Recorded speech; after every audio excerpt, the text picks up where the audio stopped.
Welcome back, everyone, to another remarkable journey into the hidden world of gemstones, right here on Gem Talk. This is the place where we uncover the stories you won't find in jewelry catalogs or museum brochures. And today, we're diving into a list so rare, so mysterious, that even the world's most excellent museums can only show you a single example of each stone. These are not the diamonds or sapphires you've seen 1,000 times.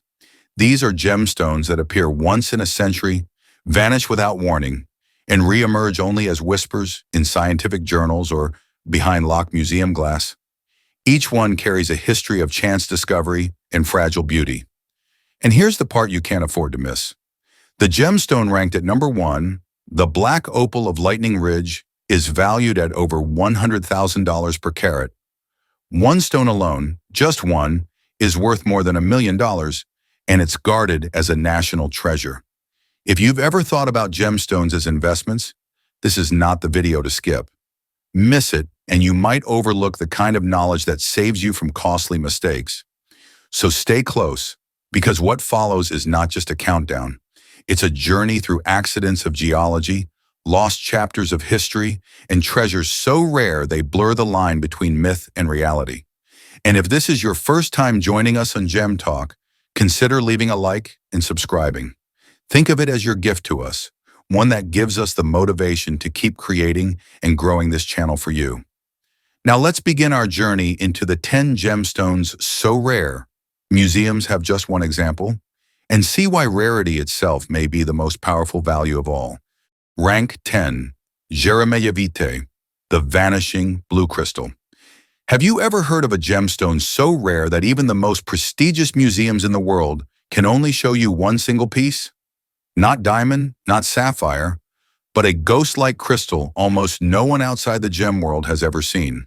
That is Jeremejevite, ranked number 10 on our list of gemstones so rare that museums have just one example. Geologically, Jeremejevite is an aluminium baryte mineral, first discovered in 1883 in Siberia by the Russian mineralogist Pavel Geremejev, after whom it was named. Later, tiny deposits appeared in Namibia, Myanmar, Tajikistan, and Madagascar, but the crystals were usually microscopic, incomplete, or simply too small to cut. Only on the dry plateaus of Namibia did miners occasionally recover transparent crystals large enough to be faceted. Visually, Jeremejevite is understated yet hypnotic. It ranges from colorless to pale sky blue, sometimes with a hint of golden brown.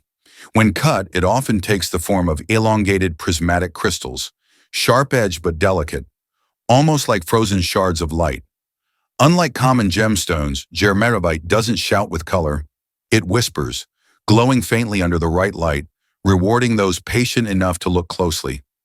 Extraction has always been a challenge. Jeremejevite occurs in association with pegmatites, locked inside hard-host rock. Traditional mining methods yielded almost nothing, and even modern operations have produced only a handful of gem-quality specimens over the past century. Entire mines in Namibia were combed for months, only to produce crystals weighing less than 2 carats. That scarcity explains why most museums proudly display just one faceted stone or a single cluster of rough. On the rare occasion Jeremejevite reaches the jewelry market, prices soar. A faceted Jeremejevite of fine clarity and sky blue hue can sell for $2,000 to $3,000 per carat, and that's if you can find one at all. Larger stones weighing more than 5 carats are almost unheard of. When they do appear, they are often acquired by private collectors or museums. Jewelers who manage to set Jeremejevite into rings or pendants usually emphasize its exclusivity more than its brilliance. Wearing one is less about sparkle, more about holding a geological rarity that few humans have ever touched. But what makes Jeremejevite extraordinary isn't just its price, it's its fragility in the historical record. For more than 100 years, scientists struggled to confirm whether it even existed outside its Siberian discovery. Some mineralogists dismissed early reports as mistaken identity. Only in the late 20th century, with the emergence of new finds in Namibia, did the stone genuinely claim its place as a recognized gem species. Even today, most people in the gem trade have never handled one. So here's the question for you. If a museum in Europe or Asia had just a single specimen of Jeremejevite, Would you travel halfway around the world to see it with your own eyes?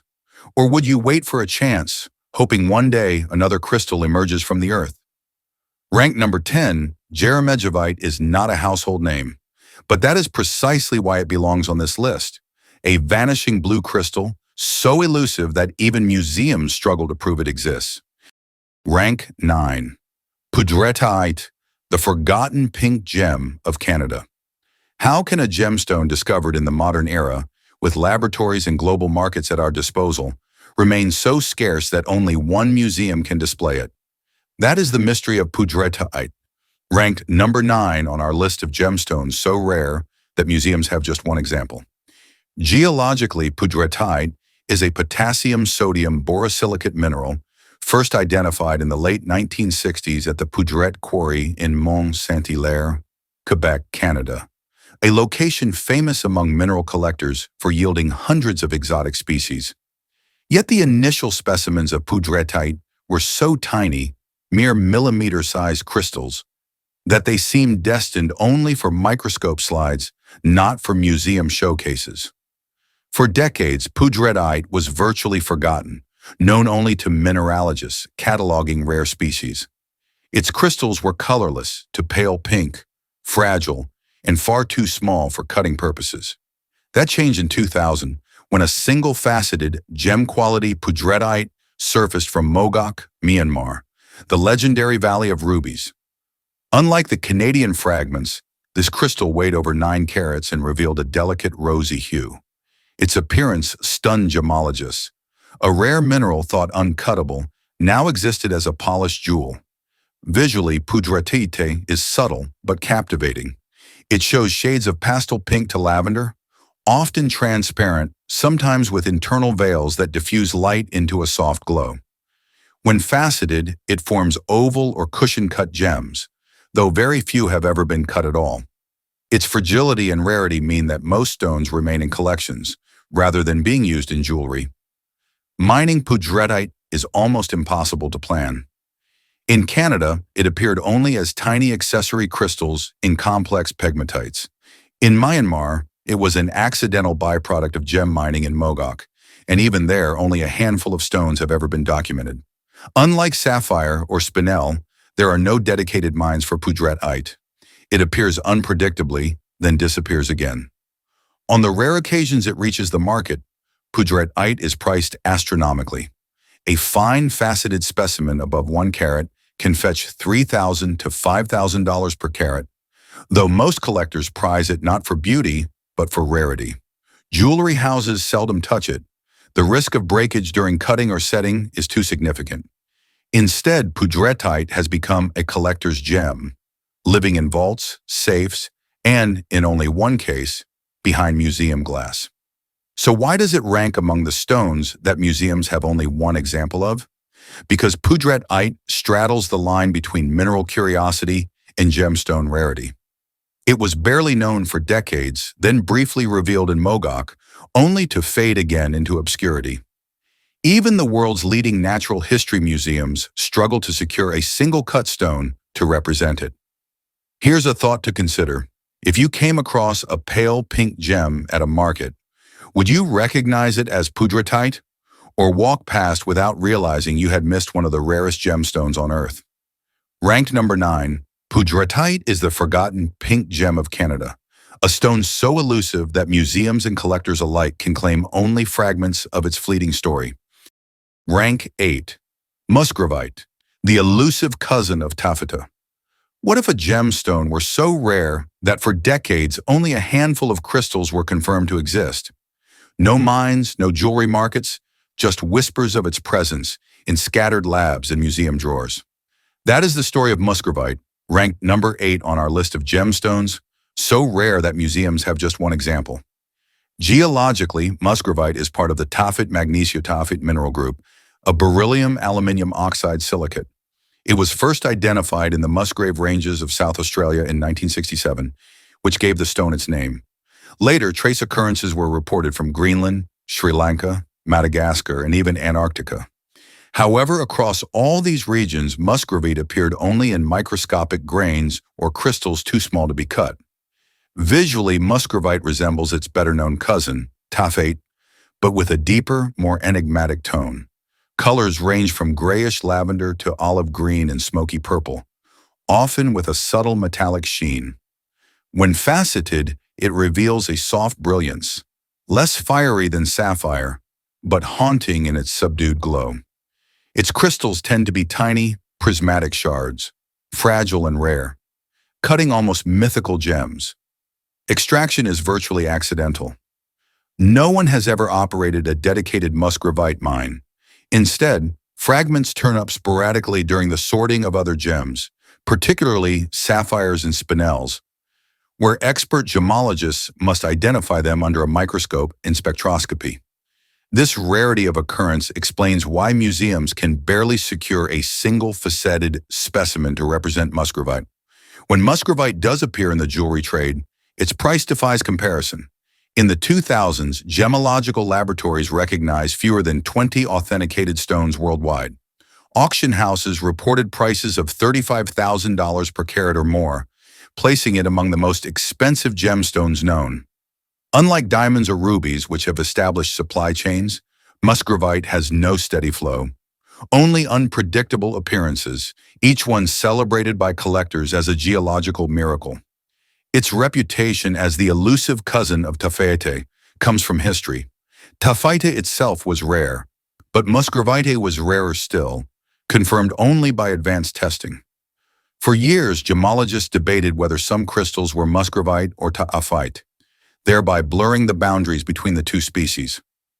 Even today, identification requires sophisticated spectroscopic analysis, a reminder that this is not a stone for casual markets, but for scientific archives. Museums value Musgravite not for its size or sparkle, but for its symbolism. To hold one cut gem is to possess the physical proof of decades of debate and discovery. That's why, in most institutions, there is only one example, a small, faceted Musgravite, kept under glass, carrying the weight of its extreme rarity. So here's the thought I leave you with. If a gemstone's entire global record could fit in a single display case, would you call it a gem or a scientific curiosity too rare to belong on a jeweler's shelf? Ranked number 8, Musgravite is not famous, not flashy, and barely known outside mineralogical circles. But that is precisely why it stands here. A shadowy cousin of Taaffeite, elusive to the point where museums celebrate not collections, but the survival of a single stone. Rank 7. Taaffeite, the accidental discovery. How often does history change because of a single glance through a jeweler's loupe? In 1945, one man looking at a cut stone noticed something no one else had ever seen, and in that moment, a new gemstone species was born. This is the story of Taaffeite, ranked number 7 on our list of gemstones so rare that museums have just one example. Geologically, Taaffeite is a beryllium aluminium oxide mineral, chemically similar to spinel, but with a key difference. It is doubly refractive, splitting light into two paths instead of one. That subtle property was what caught the eye of Count Edward Charles Richard Taaff, a gemologist in Dublin. He had purchased what he thought was a batch of spinels, but under magnification, one oval-cut stone betrayed its secret. It refracted light differently. Gemological testing confirmed it was not spinel, nor any known gemstone. A new species had been discovered, and it was named Taaffeite in his honor. Visually, Taaffeite ranges from lavender to mauve, with a pinkish-purple hue, and occasionally appears colorless. Its beauty is delicate rather than bold, often compared to sapphire or spinel.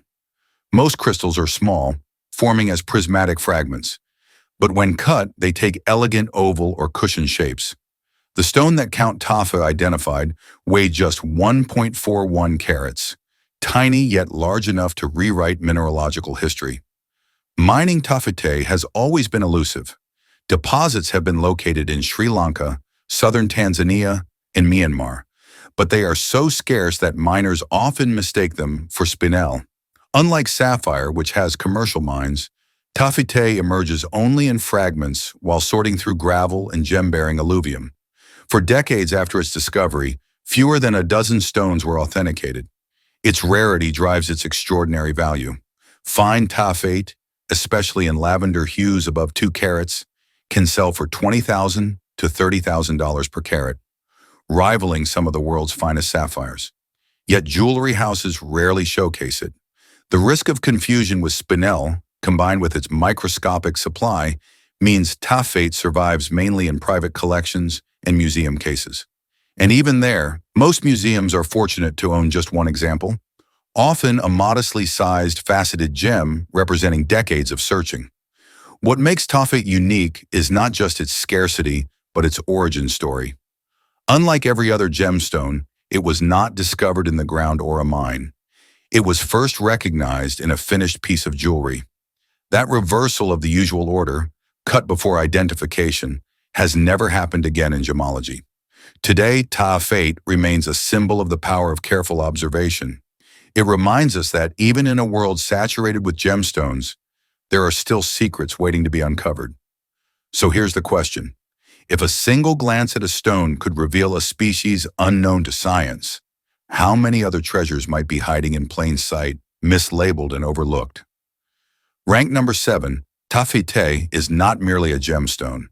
It is the accidental discovery, a reminder that chance, patience, and a sharp eye can change the story of Earth's rarest treasures. Rank 6, Grandidierite, the teal blue treasure.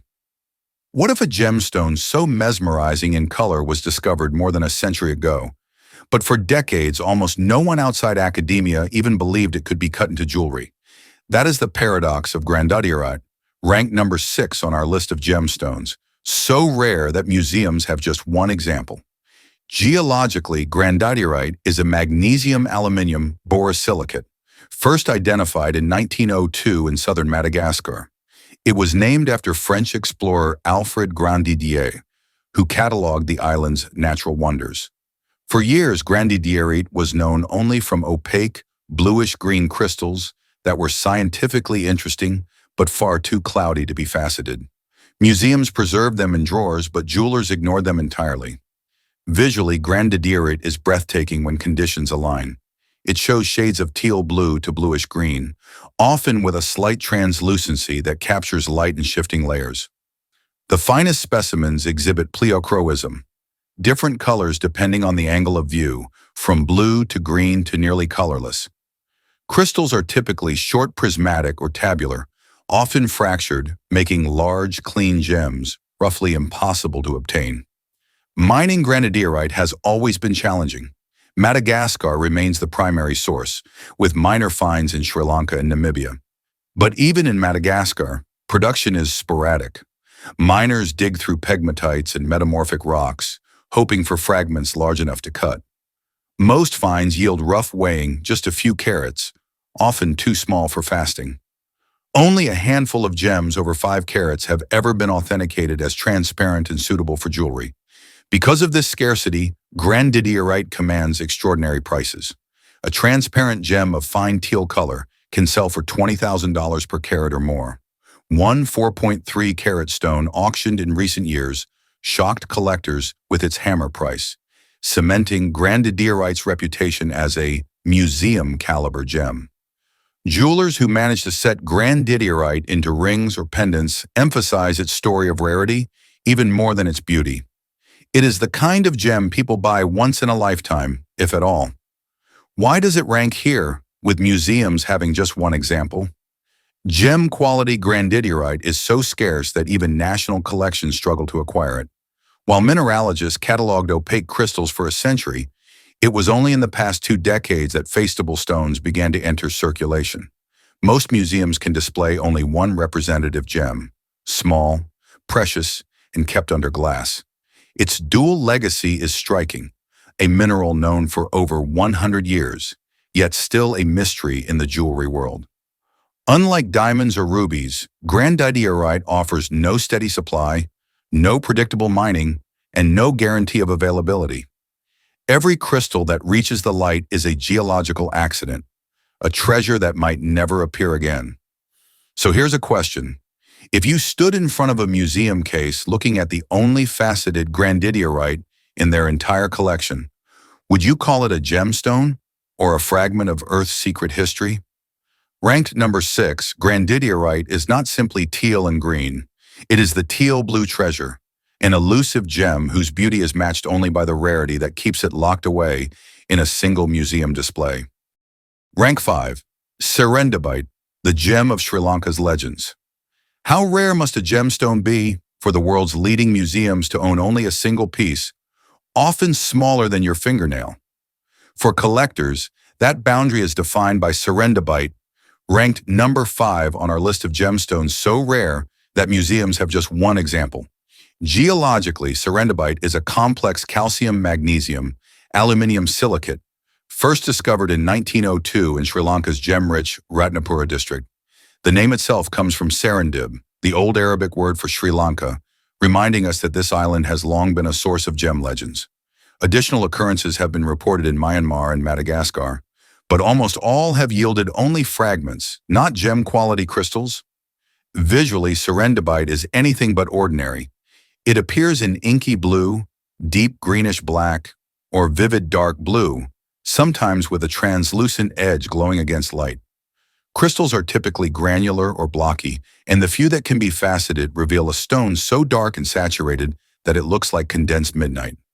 Small gems show flashes of bluish-green fire when tilted under intense light, an effect that makes collectors describe it as mystery in a stone. Mining Serendibite has always been uncertain. In Sri Lanka, it appears not in veins or predictable deposits, but as tiny inclusions in alluvial gravels, the same gravels where sapphires and spinels are found. Miners sifting through riverbeds may go decades without spotting a single crystal.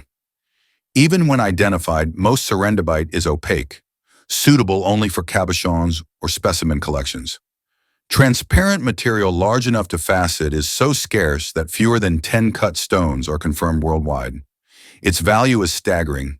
In rare auctions, Serendibite has reached $15,000 to $20,000 per carat, although most gems are too small to weigh a single carat. For comparison, even high-quality sapphires seem abundant next to Serendibite. Because of its scarcity, jewelers rarely attempt to set it into rings or pendants. Instead, it becomes a museum-caliber collectible, locked away, cataloged, and guarded as a geological miracle. Museums face the same challenge. Unlike diamonds, rubies, or emeralds, where collections can display multiple examples, Serendibite is simply unavailable. Even the Smithsonian and London's Natural History Museum have had to be content with a single faceted specimen. That is why, in almost every significant collection, there is only one example of Serendibite on display, often accompanied by a note explaining its extraordinary rarity. But its legend runs deeper than numbers. For centuries, Sri Lanka has been known as the Island of Gems, with its stones traded across the Silk Road and into royal treasuries. To have a stone so rare, so mysterious, that it carries the island's old name in its identity, Serendibite, is to hold a fragment of gem history itself. So here's a question. If you were shown a dark crystal that could vanish back into obscurity for decades, would you see it as just another stone, or as the one gem your grandchildren might never lay eyes on? Ranked number 5, Serendibite is not just rare. It is the gem of Sri Lanka's legends. This stone embodies both the brilliance of discovery and the silence of absence, existing in museums only as a solitary witness to Earth's most elusive treasures.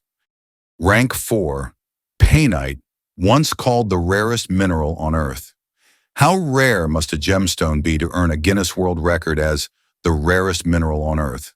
For decades, the answer was one word: Painite, ranked number 4 on our list of gemstones so rare that museums have just one example. Geologically, Painite is a calcium zirconium borate with trace amounts of iron, which gives it its characteristic reddish-brown hue.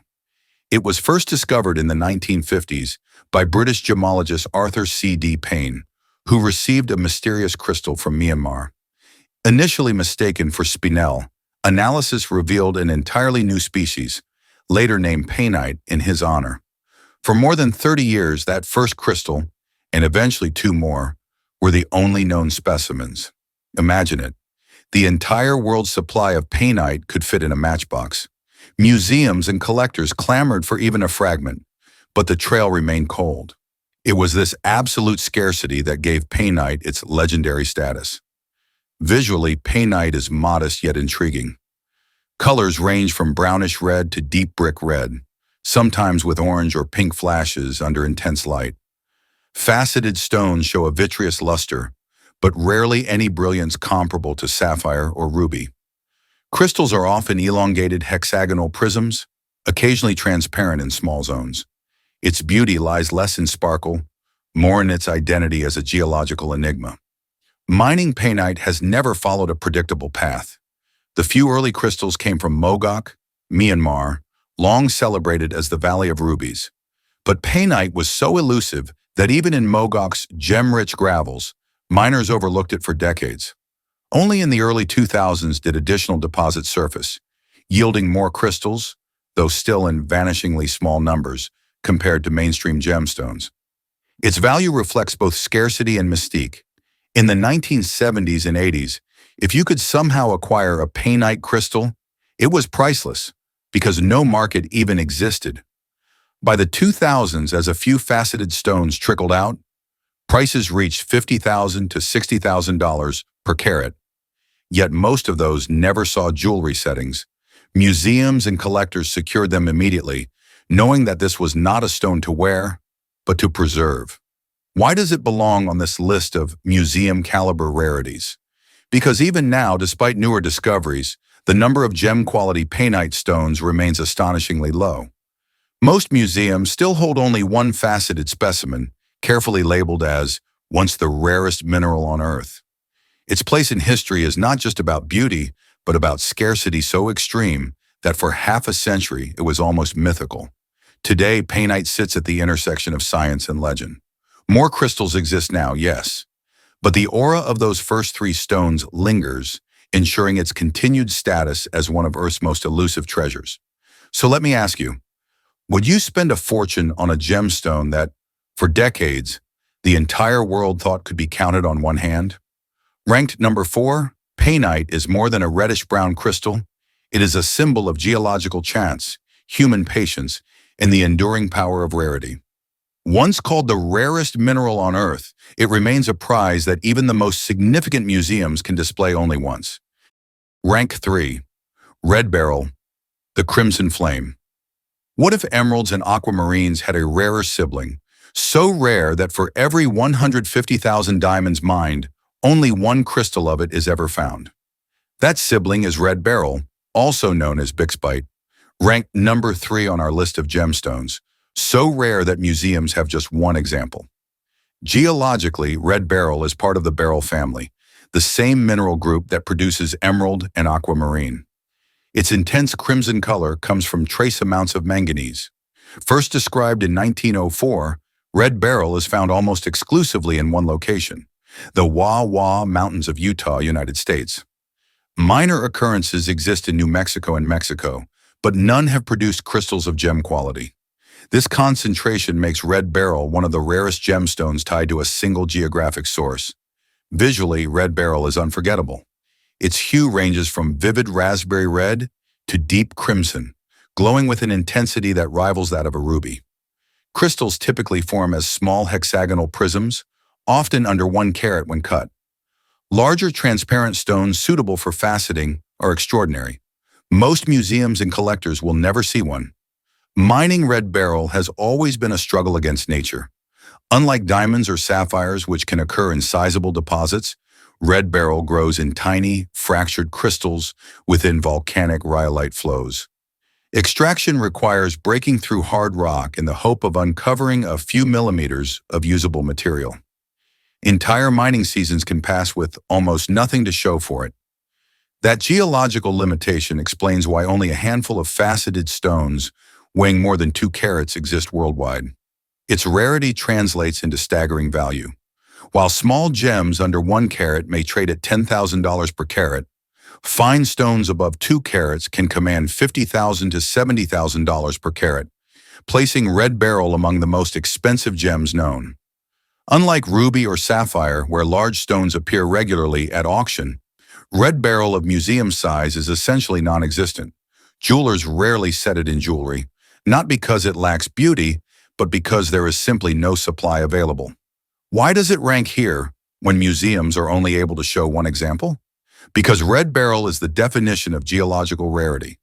Even the Smithsonian Institution, with one of the world's most extraordinary gem collections, treasures just a single-faceted specimen. Other museums hold only rough crystals, often less than a centimeter in length, as scientific records rather than display pieces. Its legend has grown because of this exclusivity. Collectors call it the red emerald, emphasizing its kinship with beryl's famous green variety, yet acknowledging that it is even rarer. To own a red beryl is not just to own a gem. It is to hold a piece of Earth's improbable chemistry, one that nature barely allowed to exist. So let me leave you with this question. If one crimson stone could outprice diamonds and rubies, yet be so scarce that most people will never even see it, would you chase it or accept that some treasures are meant only for museums? Rank number 3, red beryl is more than a mineral.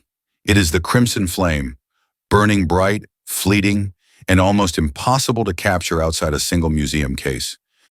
Rank 2, blue garnet, the color-changing marvel. Imagine holding a gemstone that looks sky blue in the daylight, only to shift into deep red under lamplight, a stone so rare that most jewelers will never handle it, and even the world's top museums can display only a single example. That is a blue garnet, ranked number 2 on our list of gemstones, so rare that museums have just one example. Geologically, blue garnet belongs to the pyrope-spessartine garnet family, with its extraordinary color caused by trace amounts of vanadium in its crystal structure. Garnets are common worldwide, but this particular variety has only been confirmed from a handful of locations: Beryl, Madagascar, and more recently in limited finds in the United States, Russia, and East Africa. Still, gem-quality blue garnets remain vanishingly scarce. Visually, blue garnet is unlike any other stone. In daylight, it shines blue-green to teal, often resembling fine sapphire. Under incandescent light, it transforms dramatically to raspberry red or purple, a color change even more striking than that of alexandrite.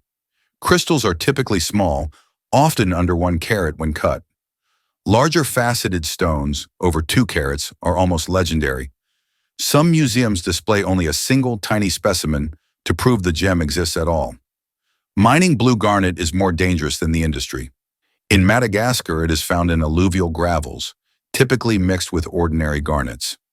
Identifying it requires both trained eyes and laboratory confirmation.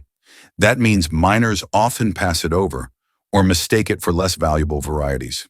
Even when recognized, most crystals are too small or included for jewelry, making every faceable piece a geological marvel. On the rare occasions a blue garnet reaches the market, prices climb astronomically. Small stones of high clarity may sell for $10,000 to $15,000 per carat, while larger clean gems can reach $30,000 per carat or more, far exceeding many rubies or sapphires. But jewelry featuring blue garnet is almost unheard of. Collectors and museums absorb most stones before they ever reach the public, and the few set in rings or pendants are locked away in private vaults. Why does it rank here, with museums often holding only one example? Because unlike other garnets, which fill display cases by the dozen, blue garnet is a statistical anomaly of nature. Museums cannot build collections of it. They can only hope to secure a single specimen, sometimes no larger than a grain of rice. That solitary stone becomes not just a display of beauty, but a proof of existence. Its story carries a quiet warning. Even within a familiar gem family like garnet, nature can hide secrets so rare that they vanish before most of us ever know them. So let me ask you, if you saw a gem that could change from blue to red before your eyes, would you think it was a trick of the light, or would you recognize it as one of the Earth's rarest marvels? Rank number 2, blue garnet is more than a color-changing curiosity. It is the color-changing marvel, a stone of shifting light and vanishing rarity, treasured in museums only by a single, precious example. Rank 1, black opal lightning ridge, the singular fire of Australia. What if the rarest gemstone of all was not defined by size or clarity, but by fire itself, an illusion of shifting rainbows, trapped inside a single stone? That is the legacy of the black opal from Lightning Ridge, ranked number 1 on our list of gemstones, so rare that museums have just one example. Geologically, black opal is a hydrated form of silicon dioxide times in water. What makes it unique is the presence of microscopic silica spheres arranged in precise patterns, which diffract light into a full spectrum of colors. Lightning Ridge, in New South Wales, Australia, is the only place on Earth where black opals of gem quality are produced in significant quantities. Even there, production is unpredictable. Miners can dig for years without striking a single seam large enough to cut. Visually, black opal is incomparable. Against a deep, inky background, flashes of red, green, blue, orange, and violet erupt in fiery patterns. Some resemble lightning storms, others a painter's palette thrown across the midnight sky. The finest specimens are cabochons, polished into domes that maximize the play of color. Each stone is unique. Nature never repeats the same pattern twice. Mining at Lightning Ridge is more of a gamble than a craft. Opal forms in cracks and cavities of ancient claystone, and the odds of finding gem-quality black opal are minuscule. Individual miners, often working in hand-dug shafts, describe the moment of discovery as life-changing. Yet for every fortune found, countless hours of labor yield nothing but dust and broken rock. Its value is nothing short of legendary. Fine black opals can sell for $10,000 to $20,000 per carat, with extraordinary stones reaching over $100,000 per carat. One of the most famous examples, the Aurora Australis, weighs 180 carats and is valued at more than $1 million. It is housed in the South Australian Museum, guarded like a national treasure. For most institutions, however, owning even a single faceted or polished black opal is considered a triumph. Why does it top our list? Because unlike diamonds, sapphires, or emeralds, where museums can display trays filled with examples, black opal of Lightning Ridge is so scarce in large, fine quality that most museums have only one stone to represent it. That one specimen is treated less as jewelry, more as geological art, a miracle of color preserved under glass. Its cultural importance is equally profound. For Indigenous Australians, opal has long been a part of Dreamtime stories, symbolizing the fire that fell from the sky. For modern Australia, black opal has become a symbol of national pride, tied to the land and the miners who risk everything in search of it. So here's the question. If you stood before a single gem that looked like the universe compressed into stone, would you see it as an object of beauty, or as proof that nature still holds mysteries no lab can ever recreate? Ranked number 1, the black opal of Lightning Ridge is more than a gemstone. It is the singular fire of Australia, one of a kind, irreplaceable, and so rare that even the world's most excellent museums must be content with just one. Thank you for staying with us through this rare journey into gemstones so elusive that even the world's most excellent museums hold only one. Every story you've just heard proves that rarity is more than price. It's history, mystery, and survival against time.